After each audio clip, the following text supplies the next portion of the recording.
Magugulat kayo dito sa nagtitrending ngayon mga kabuti sa ibang bansa kasi tignan nyo yung gagawin nila dito. Ayan no, naglagay sila sa kawali ng patis, tapos nilagyan din nila ng asukal, tapos nilagyan din nila ng chili powder, tapos hinintay lang nilang matuyo doon sa pinakakawali yung pinaglalagay nila. Tapos tignan nyo, grabe, ito pala yung ginagawa nila para mas mapasarap yung kanilang mga lugaw. Totoo kaya to, sasarap pala yung lugaw kapag ginawa mo to. Ayan no.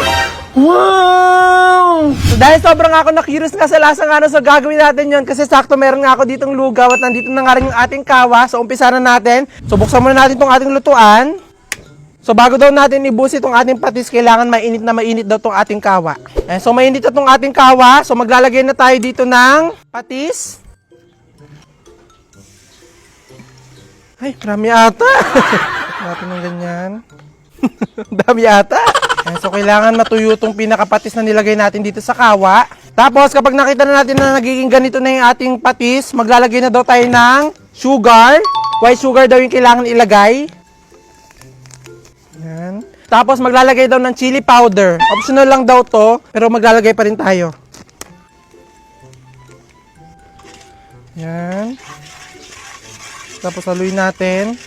At habang iniintay ko nga na matuyo nga yung pinakanilagay nga natin dito nga sa kawa, talaga napapansin ko nga na parang nagkamali nga tayo at medyo nga ako na parami nga ng asukal. Kaya naman no choice ako, ulitin na nga lang natin ng mas maayos. Ulitin natin sa mas maliit. Kaya naman nagumpisa na nga ulit ako maglagay nga nitong patis nga, talagang binutasan ko na nga itong takip nga ng patis namin para talaga hindi nga maraming mailagay ko. At dahil parang dalgaw na candy na ngayon nagawa ko kanina dahil sa sobrang dami ko nga nilagay nga na asukal, pero ngayon dapat ngayon unti lang yung ilalagay. At buti na nga lang talaga inulit ko nga itong ginawa ko kasi finally ngayon nagawa na nga rin natin siya. So ito na nga finally, nagawa na nga natin yung napanood natin sa TikTok. Talagang katulad na nga siya. Ayan kung makikita nyo. So pwede na siguro natin itong subukan dito sa lugaw. So let's go.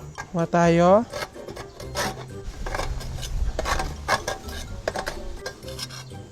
Ayan. Tapos, sasaw-saw siya dito sa lugaw. Ayan. And 1, 2, 3.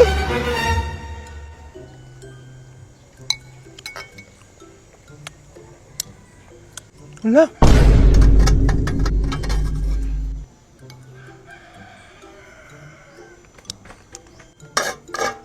Oh my God. Ang sarap nga.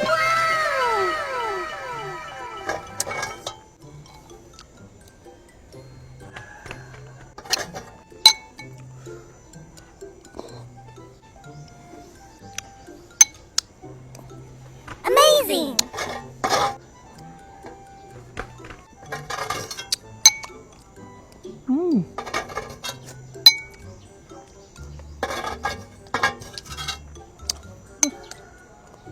Ngop.